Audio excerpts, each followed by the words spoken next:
welcome back to my channel.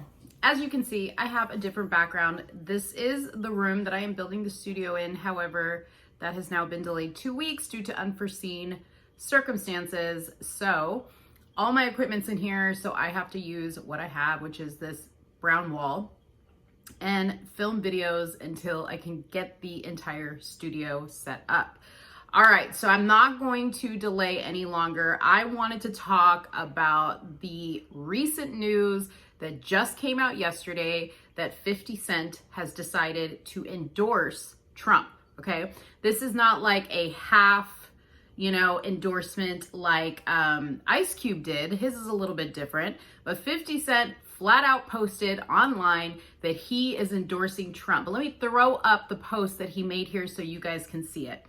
50 said, "What the F? Vote for Trump, I'm out.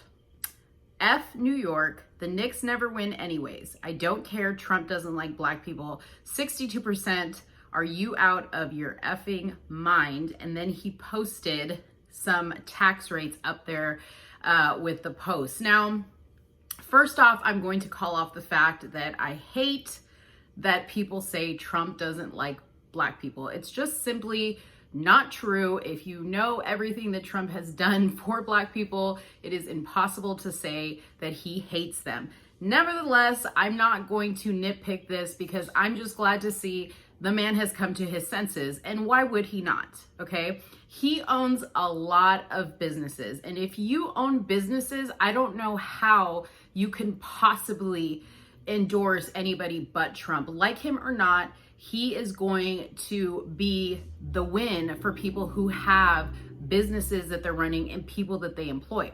50 himself is involved in real estate. Obviously, he's involved in music. He has a vodka and a cognac brand. He does footwear. He does fragrance. He does his show Power. He used to actually own the brand Vitamin Water, which he sold to Coca-Cola some years ago. I don't remember, but he made quite a bit on that deal.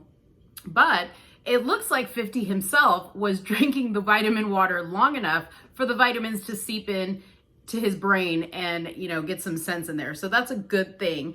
But like I said, he does have a lot of businesses that he's running. So he looked at Joe Biden's tax plan, which we're going to go over here in just a second, and was like, absolutely not. Like, I don't care if I like Trump or not. It's not about liking him. It's about doing what is right for my business and for my money, which is how everybody should be thinking, even if you are not a millionaire, billionaire, big entrepreneur, okay? Because Trump's tax plan actually benefits you as well, okay? And I wanna explain a little bit about that. So under the top tax rates by state for the Biden tax plan, you have California potentially being taxed at 62.6%, New Jersey being taxed at 60%, New York State at 58%, and New York City at 62%, okay? Now, I don't know how many of you guys watch or listen to Sean King's podcast, but every now and then I catch a little clip from it.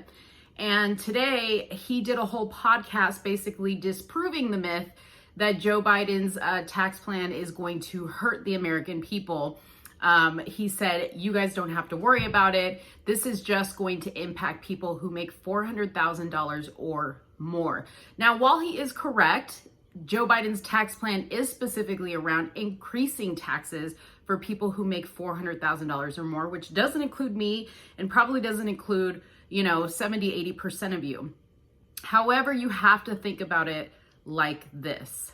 Look at companies like Tesla, look at companies like the Joe Rogan podcast, Charles Schwab, the Daily Wire, which is owned by Ben Shapiro. All those companies recently have taken their businesses out of California, okay, and they have moved them to Texas, or in Ben Shapiro's case, he's moved it to Tennessee. Why is that? Okay. Well, because they don't want to pay, an exorbitant amount of taxes. Now, can you imagine if tomorrow you get told, you know, hey, can you do a job for me? I'm going to pay you $1 million. $1 million is a lot of money, okay? But if you are in California making those $1 million, imagine having that $1 million being taxed by 62%. That's some $600,000, you know, that you're going to be going home with out of the million. So that is an insane amount of money. I don't care how much money you make, I wouldn't want to pay that much, okay? But this is the problem. When you take those rich people and you tax them, most rich people make their money because they have businesses, okay? They invest, they're entrepreneurs, and the more that they invest and the more they grow their business, the more they're gonna hire people, the more they're gonna create jobs. But if you are getting charged an exorbitant amount of taxes for having that business in like a state like California, okay, if you are a smart person, you are going to say to yourself, forget this, I am taking my business out of California and I'm moving it to a state that doesn't have income tax, such as Texas. Now, I live in Texas and I can't tell you how many companies have come here from California specifically because it is much cheaper for them to run their business. So therefore, Texas is getting all the jobs, you know, Texas is getting the tax breaks because the businesses themselves and the business owners don't pay a huge amount of taxes. Therefore, when the rich doesn't have to pay the amount of taxes like they do in California, that then trickles down to the middle class or the poor because the state doesn't have a need to recoup that tax money from the middle class or poor. Okay, I hope that that makes sense for you. Now, in a situation where a business runs in California and they decide to stay there and Biden gets elected president and he puts his tax plan in action, he is now going to tax that business 62%, okay, which means that that business is not going to be able to afford pay raises. They're not going to be able to afford to hire as many people, so they're going to be asking less people to do the job of what more people used to do.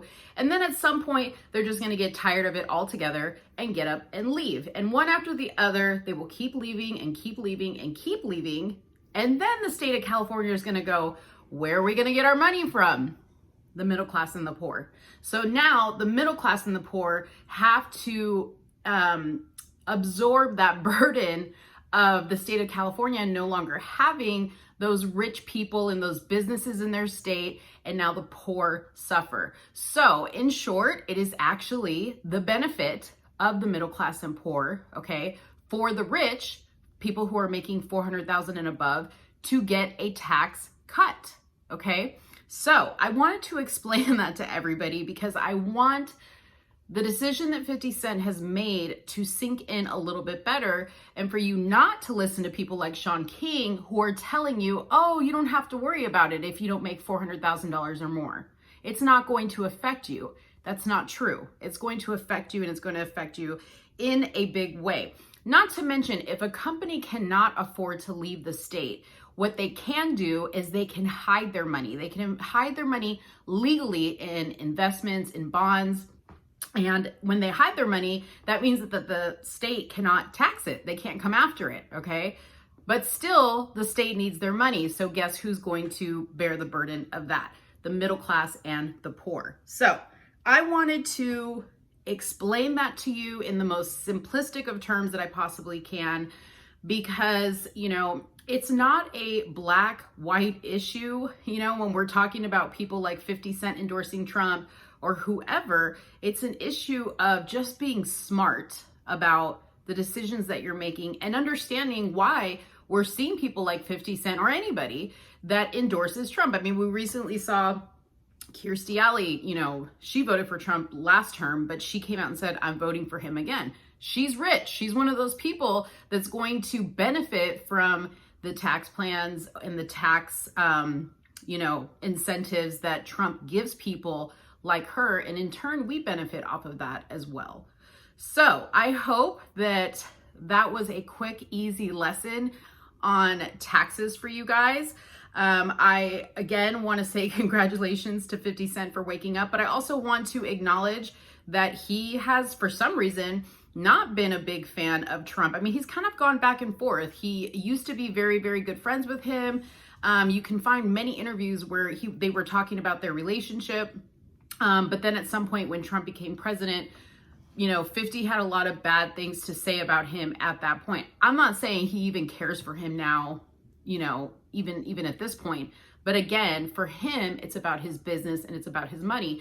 And historically, 50 has never really cared what other people think about him. He's always kind of done his own thing, similar to Ice Cube. So this really shouldn't be much of a surprise for people, but it is really terrible to see the community, the Black community attacking him, anybody really attacking anybody for making a decision that's smart for them and their family. So let me know what you think in the comments box below. Give this video a like, share this video, and don't forget to subscribe to my channel, and definitely don't forget to hit the notifications bell so that you don't miss when I come out with another video. Thank you guys so much and have a good one. Bye-bye.